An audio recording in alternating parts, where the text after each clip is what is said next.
पारस परस सुधावत हाय। जिसके बचपन के संस्कार पड़े वो बचपन तक नहीं भूलता।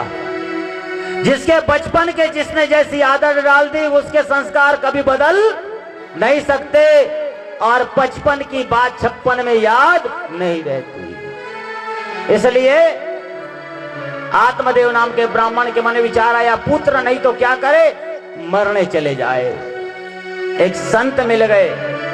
संत ने पूछा, आत्मदेव ब्राह्मण देवता कहां जा रहे हो आप? बोले मैं मरने जा रहा हूं। हैं, मरने जा रहे हो? क्यों? मेरे घर संतान नहीं है। पिता तो बड़ा अच्छा था, कई जनों से मैंने सुना। जब मारता है तब मुंह से निकलता है, कई लोगों से मैंने सुना है। काय को दे दिया भगवान। इसलिए अरे मांगो तो अच्छा मांगो ना, मांगो तो अच्छा मांगो, मिला तो ठीक है, न मिला तो कोई बात नहीं, अगले जन्म में देना। इस जन्म में नहीं चाहिए, अगला जन्म देना। अगले जन्म में नहीं हो सकती ना तो उसके बाद वाले में देना, उसके बाद वाले में नहीं हो सकती तो उसके बाद वाले में देना। लेकिन तुम ही मेरे घर पुत्र बनकर आओगे तो मुझे सबसे ज्यादा खुशी उसी दिन होगी जिस दिन मेरे घर तुम बालक बनकर आओगे। किसने कहा? राजा दशरथ और कौशल्या ने। कई वर्षों के बाद संतान हुई है। ये मनु और शत्रुपा है। इन्होंने कहा था भगवान आप ही मेरे घर पुत्र बनकर आना, भले ही प्रतीक्षा करनी पड़े, एक नहीं कई जन्म लेना पड़े, लेकिन आप मेरे घर बनकर आओ तो अच्छी बात। आत्मदेव नाम के ब्राह्मण ने कहा, महाराज जी के ब्राह्मण के हस्तरेखा में 7 जन्मों तक संतान का सुख नहीं है।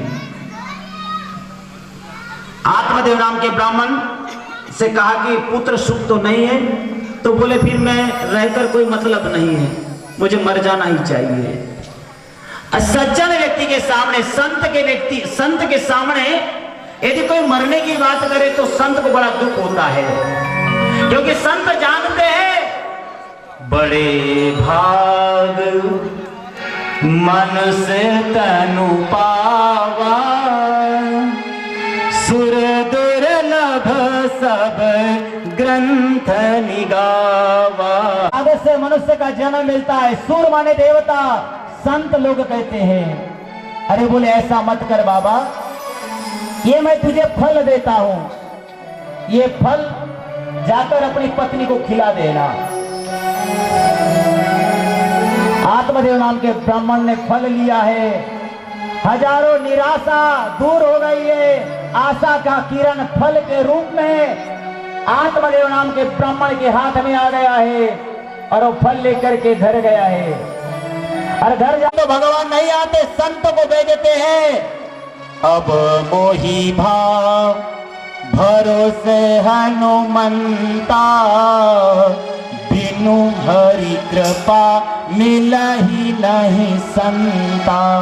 बिना हरि कृपा के संत भी नहीं मिलते। उन्हें ग्रहण कर लिया।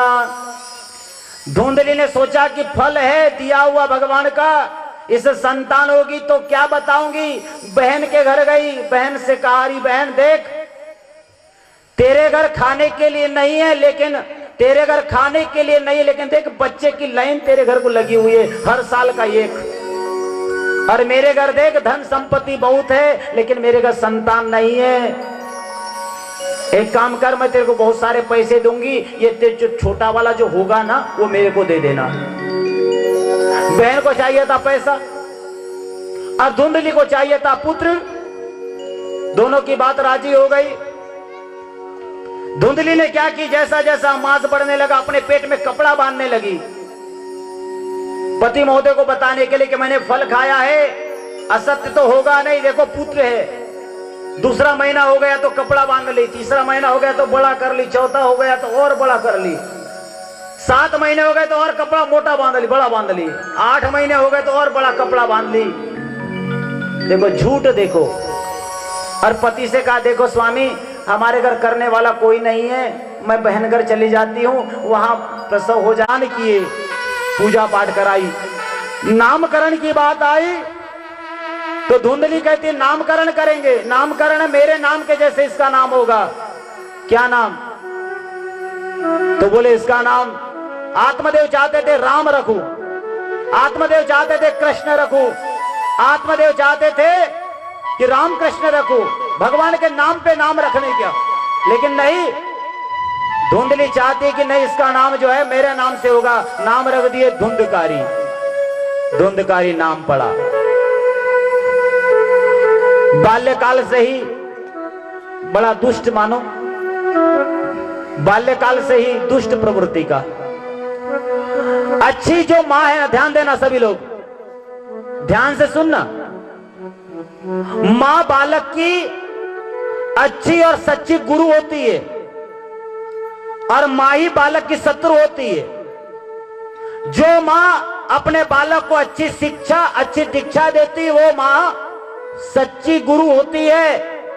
और जो अपने बालक के अवगुणों पर पर्दा डालती, वो मां, बोलो ना, अरे बोलो ना, बोलते क्यों नहीं, अवगुणों पर पर्दा डाल दिए तो समझ लेना तुम्हारा बेटा धुंधकारी बनेगा, खल बनेगा, मूर्ख बनेगा। अगर कहीं से भी बेटा चोरी करके आता है तो पहले अगर मां को बताता है तो मां ने पहले डांटना चाहिए कि बेटा काय को ले आया, हंसी मजाक में रख, अभी तो छोटा है, रख लेते हैं। कई माताओं को मैं देखा, कथा के माध्यम से बता रहा हूं, पैसे उठा लेते हैं, बच्चा का छोटा सा तो है, रख लिया। छोटा सा नहीं, वो कल मोटा होने वाला है। छोटा नहीं है, वो कल मोटा होने वाला है। अगर तुमने बचपन में नहीं डांटे तो बचपन में तुम अपने बेटे को नहीं डांट सकते। अगर अपने बच्चे को बचपन से ही आप बोलते रहोगे तो बेटे की शादी हो जाएगी, बेटा बूढ़ा हो जाएगा तो भी वो मां की सुनेगा।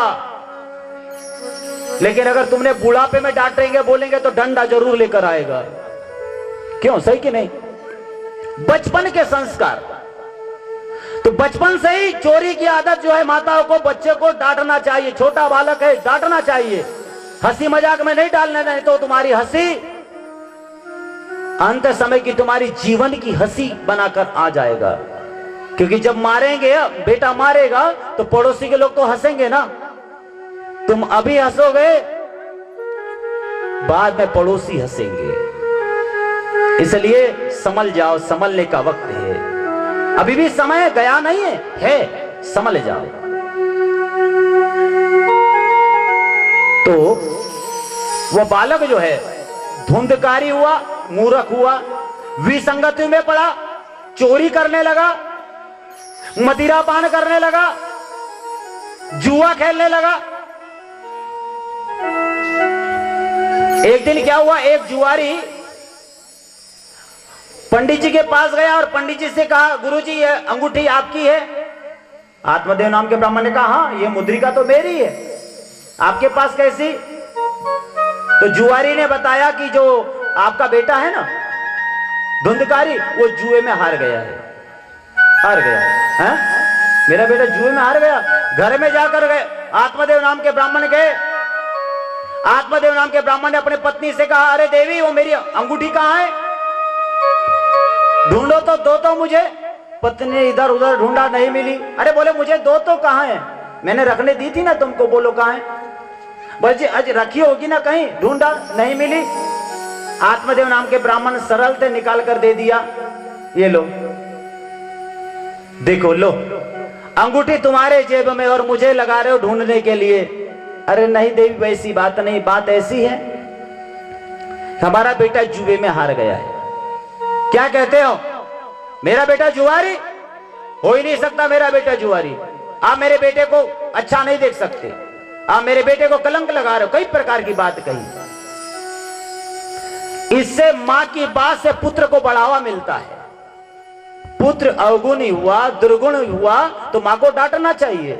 और पर्दा डाल देती है तो उस बालक को और उत्साह होता है, और बढ़ता है। वो पूरा खल बन गया, मूर्ख बन गया, चोरी करने लगा। धीरे धीरे घर की चोरी करता, बाहर की चोरी करने लगा। जो फल गौ ने ग्रहण कर लिया था, उससे एक बालक हुआ है जिसका नाम गोकर्ण। गोकर्ण महाराज को काशी पढ़ने के लिए आत्मदेव नाम के ब्राह्मण ने भेज दिया है।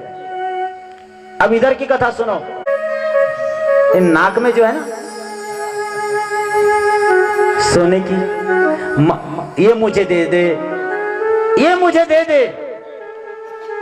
धुंधली ने कहा बेटा ये मेरी माँ पिताजी की निशानी है, क्योंकि नाक और कान के जो है ना मैके से मिलते हैं। और ये मेरे माता पिता ने मुझे दिए हैं, ये मैं तुझे दे नहीं सकती। ध्यान देना सभी लोग बड़े गौर से, ये मेरे माँ पिताजी ने मुझे दिए हैं, मैं आपको दे नहीं सकती बेटा।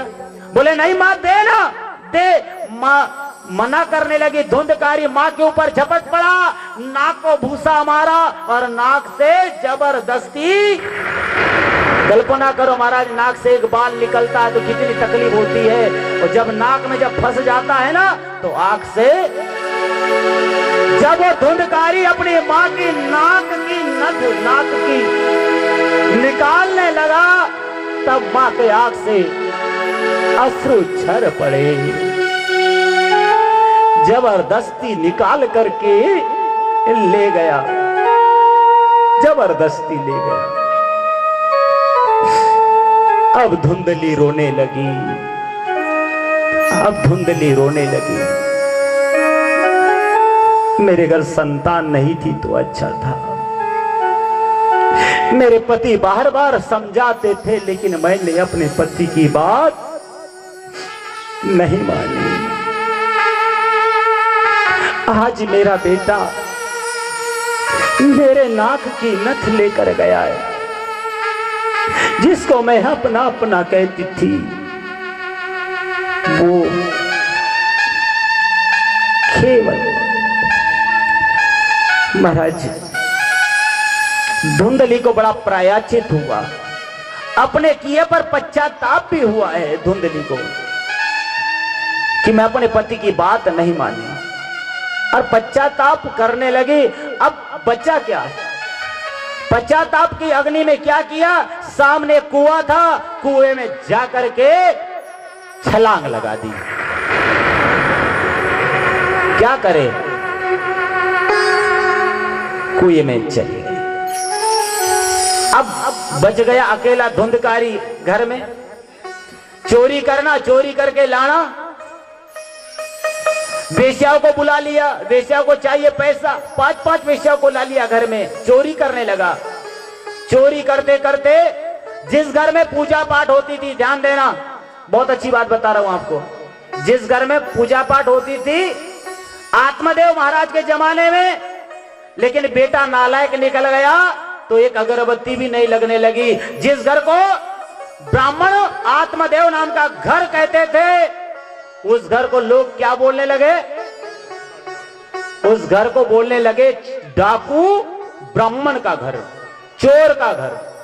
देखो, और आपको व्यासपीठ से एक बात बता रहा हूं बहुत अच्छी।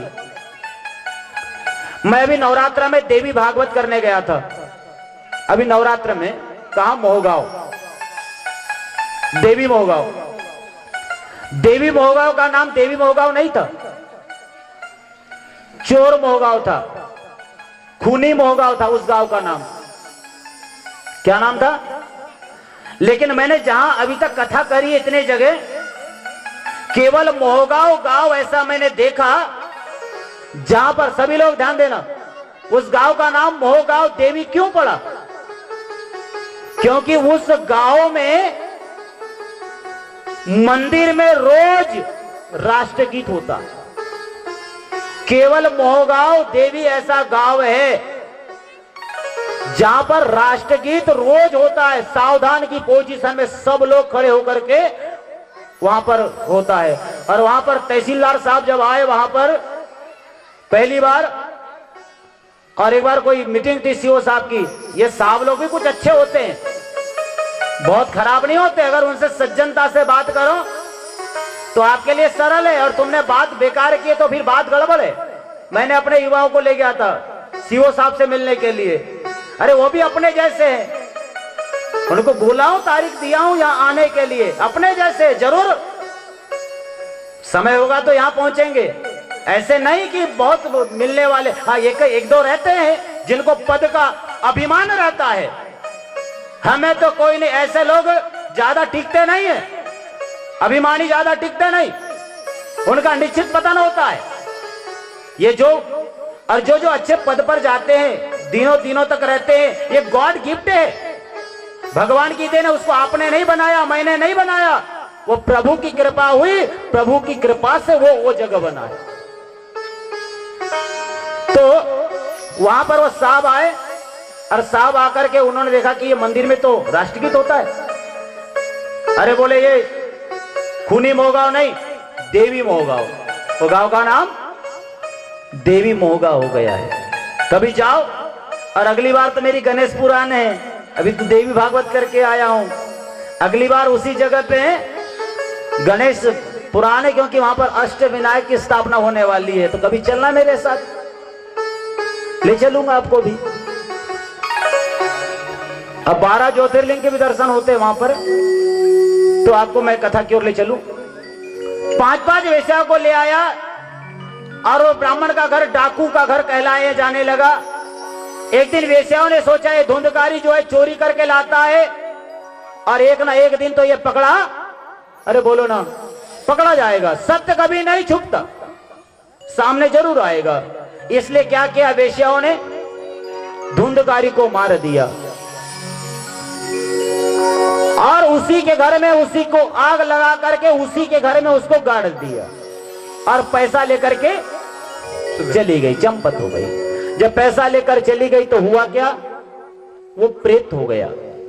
धुंधकारी का कोई कर्म नहीं हुआ, इसलिए वो प्रेत हो गया, और प्रेत होकर के सताने लगा। इधर की बात, गोकर्ण महाराज जब काशी जी से विद्या अध्ययन करके जब अपने गांव जब आए, तो अपने घर में गए। अपने घर में जाकर के जैसे ही ध्यान लगाया, तो प्रेत की आवाज सुनाई देने लगी। प्रेत की किलाल डरावनी भयानक आवाज आने लगी। गोकर्ण महाराज जी ने सोचा कि ये मुझे डरा कौन रहा है, मुझे डरा कौन रहा है। गोकर्ण महाराज ने कहा, भाई कौन हो? धुंधकारी कहने लगा, भैया मैं हूं गोकर्ण, आपका भाई। अरे भाई धुंधकारी तुम? बोले हाँ भैया। तुम प्रेत? हाँ भैया। अरे मैंने सुना था तुम्हारी मृत्यु हो गई, तो मैं गया में जाकर के श्राद्ध कराया, इलाहाबाद में पिंड किया, बनारस में जाकर किया, तुम्हारी असदगति से सदगति नहीं हुई। बोले भैया मेरे लिए कितने भी पिंड दान कर लो, लेकिन कुछ नहीं हो सकता, कुछ नहीं हो सकता। मैंने इतने सारे पाप किए हैं कि मेरा कुछ नहीं हो सकता। सबसे बड़ा पाप मैंने किया कि अपने माँ बाप की नहीं सुना। दूसरा पाप मैंने किया, जिस कुल में मैं पैदा हुआ उस कुल को मैं सम्मान नहीं कर सका। और तीसरा मैंने पाप किया, जिस गांव में मैं जन्मा, जिस भूमि में पैदा हुआ, उस गांव के लिए मैं कुछ नहीं। अरे बोलो ना, ये 3 पाप। पहले अपने माँ बाप की सेवा नहीं कर सका, दूसरी बात जिस कुल में पैदा हुआ उस कुल की सेवा नहीं कर सका, तीसरी बात जिस गांव में मेरा जन्म हुआ उस जन्म भूमि के लिए मैं कुछ भी नहीं कर सका। ये 3 पाप मेरे हैं, इसलिए मेरे लिए गया नहीं, पुष्कर नहीं, पूरे विश्व का भ्रमण कर लो, कितने पिंडदान कर लो, कितनी गौदान कर लो, मेरा कुछ नहीं हो सकता। बोले कैसे होगा? गोकर्ण महाराज सूर्य भगवान के सूर्य भगवान जो है उनके इष्ट है, सूर्य भगवान की आराधना करते हैं। प्रातःकाल हुआ, सूर्य भगवान की आराधना करी, जपास कुसुम संकासम काश्यपेय महादितम तमोक्षरी सर्व पापाग्नम प्रणतोस्मि दिवाकरम। सूर्य भगवान की आराधना करी, भुवन भास्कर प्रकट हो गए। सूर्य भगवान ने कहा क्या बात है गोकर्ण, चिंतित? बोले हाँ महाराज, मेरा जो भाई है धुंधकारी ये प्रेत हो गया है, इस प्रेत की मुक्ति के लिए कोई उपाय हो तो बताओ। सूर्य नारायण ने आकाश मंडल से कहा, ए गोकर्ण, यदि अपने भाई के निमित्त उस प्रेत आत्मा को सदगति के निमित्त यदि कोई कराना चाहते हो, उनको असदगति से निकाल करके सदगति प्रदान करना चाहते हो, तो केवल एक ही उपाय है, श्रीमद्भागवतम सप्ताह वाचनम कुरु। किसने कहा? सूर्य भगवान ने आकाश मंडल से कहा, हे गोकर्ण, यदि तुम अपने भाई के लिए यदि श्रीमद् भागवत कथा यदि करोगे तो असदगति से निकल करके सदगति को प्रदान होगा। तुरंत ही मंच बन गया। देखो भाई, मंच बन गया। तुलसी महारानी की स्थापना हुई और जैसे पता चला कि भागवत कथा हो रही है, भागवत कथा में बुलाने की रास्ता नहीं देखना चाहिए, बिना बुलाए पहुंच जाना चाहिए। क्योंकि भागवत की कथा में, भागवत क्या है? जो भगवान का है वही भागवत है। जो भगवान का, अरे बोलो ना, वही भगवान का। भा माने भक्ति, ग माने ज्ञान, वो माने वैराग्य, त माने त्याग। सुनने का भी बड़ा फल है। अब प्रेत के लिए कह रहे हैं, प्रेत आएगा कहां? एक बांस रखा था, ये जो देख रहे हैं ना सप्त ग्रंथि, एक बांस था, वो बांस में आकर के धुंधकारी बैठ गया, सुनने लगा। पहले दिन की कथा हुई, पहला ग्रंथि टूटी। हमने आपके लिए इस कथा के लिए 7 नारियल रखे हैं। इस 7 दिन के एक एक नारियल, एक दिन का एक टूटेगा। इस 7 खड़े वाला बांस, इधर ब्रह्मा विष्णु महेश का स्थान है। पहले दिन की कथा हुई, पहली ग्रंथि टूटी। दूसरे दिन की कथा